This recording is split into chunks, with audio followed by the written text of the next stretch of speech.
জলটা গরম হয়ে গেছে, এবার আমি এটা বসিয়ে দিলাম। বসে বসে আর হবেন, ব্যাস ওই থাক ওই থাক।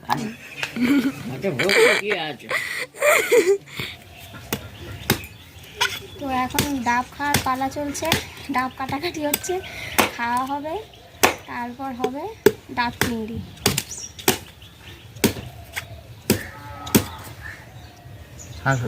হয়েছে এই ডাবটা শ্বাস হবে না, এটা ফুল ডাব। আজকে ডাব চিংড়ি হবে, কিন্তু ডাব চিংড়ির জন্য চিংড়ি নিয়ে এসে তখন ছোট ছোট সাইজ, ছোট ছোট সাইজ দিয়ে চিংড়ি, আজকে ডাব চিংড়ি হবে। ফেলে গেছে না, কোথায় দেবো গ্লাসে? না, এটা আমি এমনি খাবো। দিয়ে খাওয়া যাবে? গাড়িতে ভর্তি হয়ে যাবে। এটা খেয়ে নিই, তুমি এই গ্লাস নাও।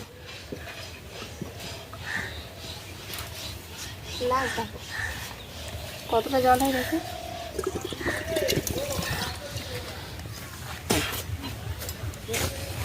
হাফ গ্লাস হয়েছে।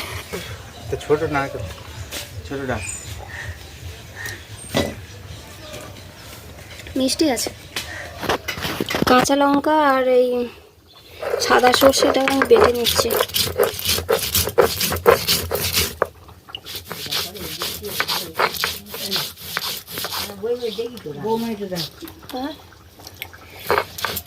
নারকেলের শ্বাস বসেছিল, শ্বাসটাকে আমি বের করে নিয়েছি, আর অল্প একটু আর এর মধ্যে আছে, থাক, এটা আমি বেটে নেব এবারে।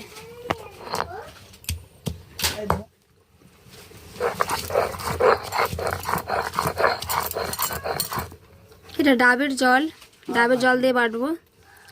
ডাব চিংড়িতে তো অবশ্যই তো ডাবের জল, মানে ডাবের জলটা দেবো আমি। তো এটা বেটে নিই।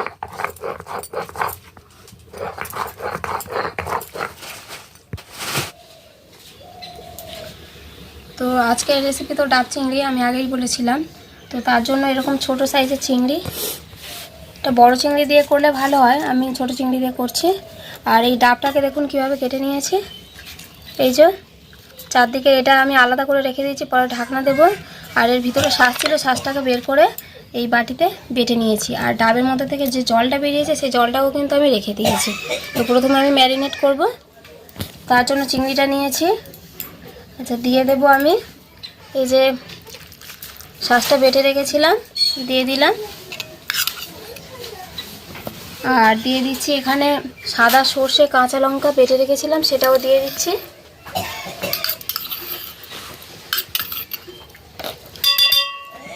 দিয়ে দিচ্ছি অল্প একটু লঙ্কার গুঁড়ো, একটু হলুদ গুঁড়ো, আর দিয়ে দিচ্ছি একটু লাল লঙ্কার গুঁড়ো, একটু কালারটা ভালো হওয়ার জন্য।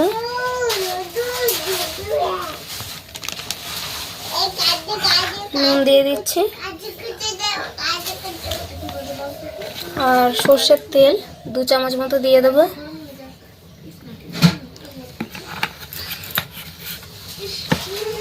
ডাবের জল, আর আমি এখানে গুঁড়ো দুধ দিয়ে করছি, আপনারা চাইলে নারকেলের দুধ কিংবা গরুর দুধ দিয়েও করতে পারেন। আমি এখানে অল্প করে 1 চামচ মতো গুঁড়ো দুধ দিয়ে দেবো, টেস্টটা খুব সুন্দর হবে। এবার সমস্ত উপকরণ আমি ভালো করে মিশিয়ে নেব।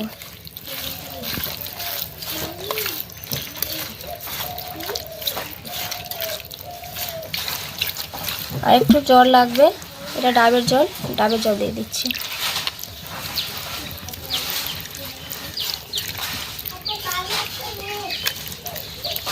এটা মেশানো হয়ে গেছে,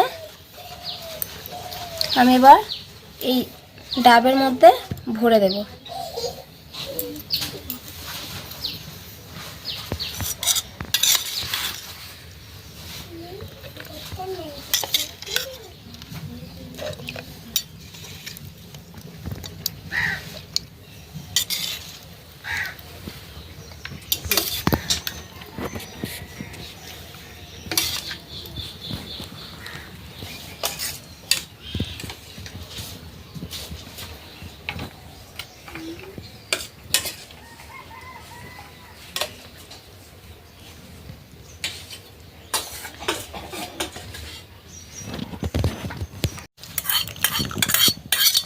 এই মুখটা একটু বড় করে কাটতে হবে, না হলে চিংড়ি ভরা যাবে না। আমার ছোট চিংড়ি ভরা হয়ে গেছে, কিন্তু বড় চিংড়ি হলে একটু অসুবিধা হবে।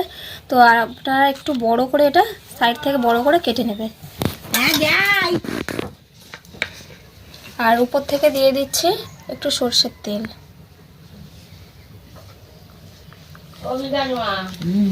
বসো না, রান্না করতে বসো। এই তো রান্না হয়ে গেছে। বসো, যাও এখানে খাবে। আর এই যে না না আমাদের একটুখানি ডাবের শ্বাস এই উপর থেকে আমি দিয়ে দিলাম। উপরে আমি এবার সিল করে নেব। যে ঢাকনাটা রয়েছে ঢাকনাটা দিয়ে আমি সিল করে নেব। আটা মেখে নিয়েছি, আর এই যে ডাবের চার ধার থেকে আমি এটা এরকম করে দিয়ে দেবো।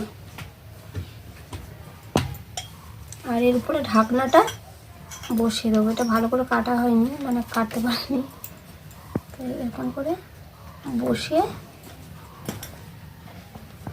দিলাম। তো ওদিকে উনুন রেডি করে এসেছি, এবার এটা নিয়ে যাব আর ভাপে বসাবো। চলুন যাওয়া যাক।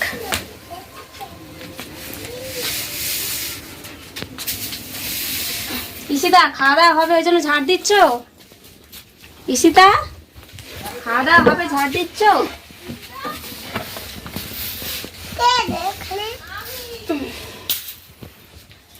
আচ্ছা, কড়াই বসিয়ে দিচ্ছি আর এর মধ্যে জল দিয়ে দিচ্ছি।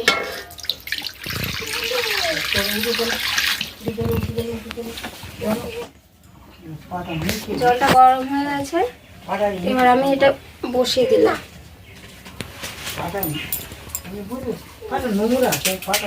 এর উপর এবার ঢাকনা দিয়ে দেবো, দিলে এটা ভাপে সেদ্ধ হবে। মানে যে প্রথমে যে ঢাকনাটা দিয়েছিলাম আমরা খুব অসুবিধা হচ্ছে ঢাকা দিতে, তো এইটা নিয়েছি, এটা অন্য একটা ডাবে দিয়ে এইটা ঢাকা দিয়ে দিচ্ছি। এটা বন্ধ করে, মানে ঢাকনা দিয়ে বন্ধ করে দিতে পারলে ভালো হতো, তাহলে তাড়াতাড়ি ওটা হয়ে যেত, কিন্তু এটা তো হচ্ছে না। এরকমভাবেই হোক।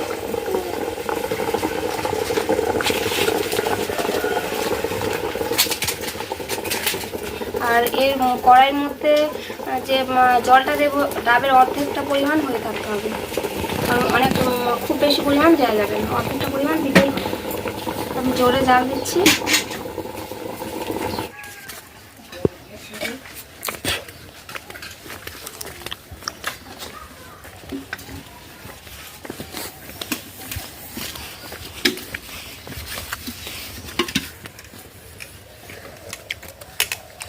ডাব চিংড়ি বসিয়ে দিয়েছি, হতে তো দেরি হবে অনেকক্ষণ, আধ ঘন্টা তো সময় লাগবে, ততক্ষণ কাজগুলো শেষ হয়।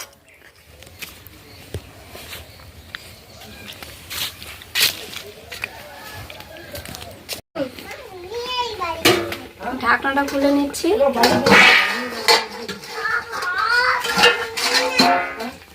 দেখুন ডাবের কালারটা পুরো চেঞ্জ হয়ে গেছে, আর এগুলো সেদ্ধ হয়ে গেছে, মানে ডাব চিংড়িটা হয়ে গেছে।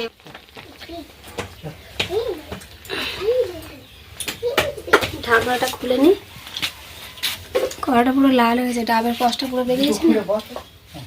এটা দেখছি ঢাকনাটা খুলে।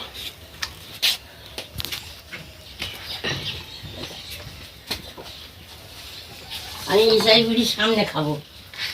এটাকে সরিয়ে দিই, করে দেব। এইটা তোমার। তো দেখে দিই মা কিরকম হয়েছে।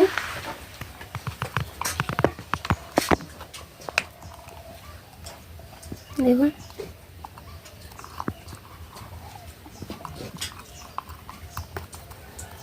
তো তৈরি হয়ে গেছে ডাব চিংড়ি, খাওয়া দাওয়ার পালায়। আলু দাও, এখন বসে বসে আর হবেন, বসে পড়েছে আর অল্প করে দাও, যে তোমার আছে সবার দাও। অল্প করতে ইশিতা খাবে চিংড়ি? নো। দেবো একটা?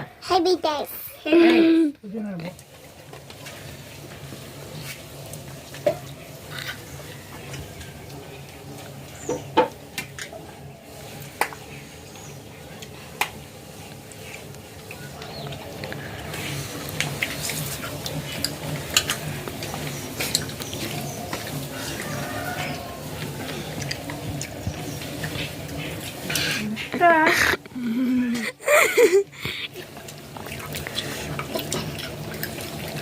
ডাব চিংড়ি ভালো হয়েছে। হেভি হয়েছে ডাব চিংড়িটা।